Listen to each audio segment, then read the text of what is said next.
the child who wasn't his, after 10 years. 10 years. That's how long Ethan Miller believed he had a family. 10 years of late-night shifts at construction sites, sore hands, and silent sacrifices. And 10 years of calling a boy his son. But on a cold Tuesday morning, everything began to fall apart. It started with a single message on his phone. If you want the truth about the child you raised, do a DNA test. Ethan stared at the screen. For a long time, he didn't move. Outside the window, the wind brushed against the trees, making dry leaves scrape softly against the ground like whispers he couldn't understand yet. He should have deleted the message. He should have ignored it. But something inside him wouldn't let go. And that was the moment his life quietly changed forever. Part 1. A life built on silence. Ethan Miller was a simple man. Not rich, not powerful, not special in the eyes of the world. He worked construction jobs across the city of Portland, waking up before sunrise, returning home long after dark.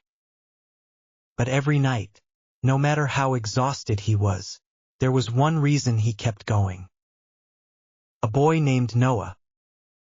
His son. Or at least, that's what Ethan believed. Noah was 10 years old. Smart, gentle, always smiling. He had his mother's soft eyes, her calm expression, her quiet way of speaking. Ethan used to joke about it. You got everything from your mom, kid. I didn't leave you anything. And Noah would laugh. That laugh was enough for Ethan to forget every hardship. His wife, Emily Carter, often watched them from the kitchen while cooking dinner. She would smile softly. Peaceful family. A normal life. At least, on the surface. But peace is often just the silence before something breaks. Part 2. The first crack. It began with small things. Ethan noticed Emily becoming more protective of her phone. She would turn it face down whenever he entered the room. Sometimes she stepped outside to take calls. He told himself it meant nothing. People change. Marriage changes. Life gets busy. But then came something stranger. One evening, Ethan returned home earlier than usual. He saw Emily on the phone, standing near the bedroom window. Her voice was low, tense. Please, don't contact me anymore. That was a long time ago. Ethan stopped walking. Something in her tone didn't feel right. When she turned around and saw him, she quickly ended the call. Who was that? Ethan asked casually. Emily forced a smile. Just a friend, work stuff. But Ethan noticed her hands were shaking slightly. That night, he couldn't sleep. The house was quiet. Noah was asleep upstairs. Emily lay beside him, breathing evenly, as if nothing had happened. But Ethan stared at the ceiling for hours. For the first time in years, doubt entered his mind. Part 3. A stranger at the school gate. A week later, something happened that he couldn't ignore. Ethan went to pick Noah up from school early. From across the street, he saw a man standing near the gate. Tall, mid-30s, dark coat. He wasn't looking at the students randomly. He was looking at Noah. Directly. Like he was searching for something familiar. Ethan felt a strange discomfort. He walked closer. Can I help you? Ethan asked. The man immediately turned away. Wrong place, he muttered, walking off quickly. Too quickly. Ethan watched him disappear into the crowd. and for the first time he felt something cold crawl into his chest.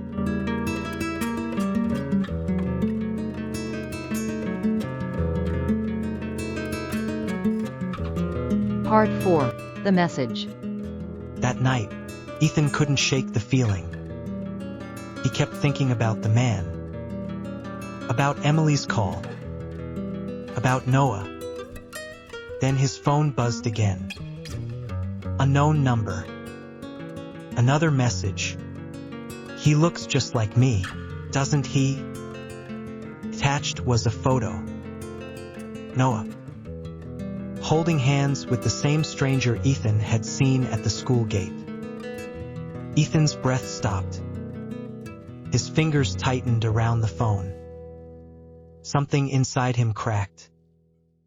Not loudly, but deeply, like glass breaking underwater. Part 5. The DNA Test. Ethan didn't confront Emily. Not yet. He didn't shout. He didn't accuse. He just acted. Quietly. Carefully. One evening, while helping Noah with homework, he took a few strands of hair from his brush. His hands shook. Not because he was afraid of the test, but because a part of him was afraid of the truth. What if everything he believed was wrong? Part 6. Waiting in the Dark. 3 days. That's all it took. But those 3 days felt heavier than the past 10 years combined. Ethan barely ate. Barely spoke. He went to work, but his mind wasn't there. At night, he would sit outside the house, staring at the sky. The wind was cold. Leaves rustled across the ground. The air carried a faint smell of rain and wet earth. Everything felt normal, but nothing felt real. Inside him, something burned quietly. Not anger yet. Something worse. Uncertainty.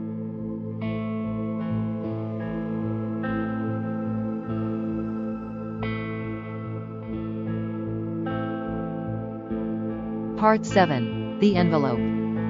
The envelope arrived on a Thursday morning. White, simple, ordinary. Ethan stood in the kitchen holding it for a long time. Emily noticed. "What is that?" she asked. Ethan didn't answer.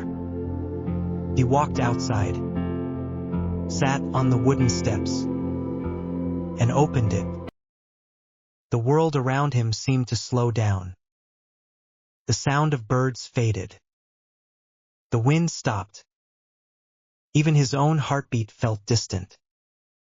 Then he read the line.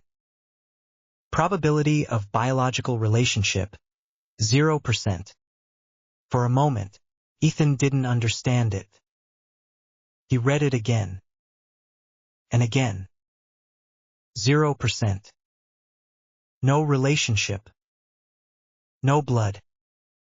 No connection. 10 years of fatherhood, erased in a single sentence. The paper slipped from his fingers. He didn't cry immediately.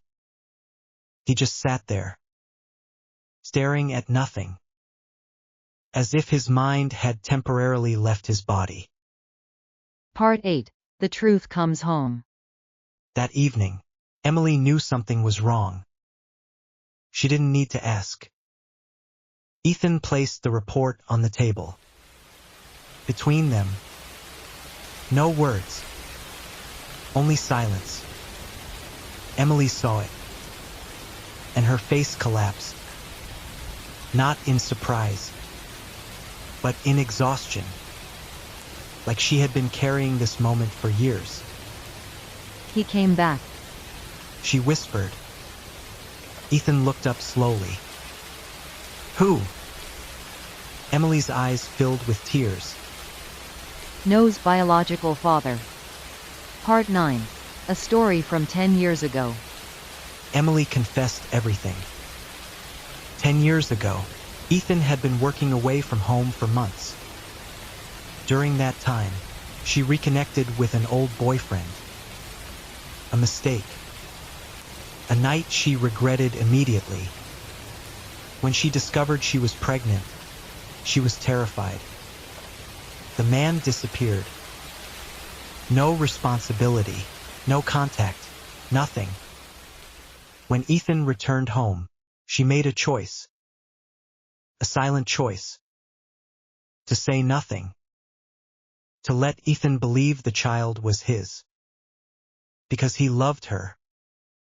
Because she feared losing everything. Because the truth felt too destructive. Ethan listened without interrupting.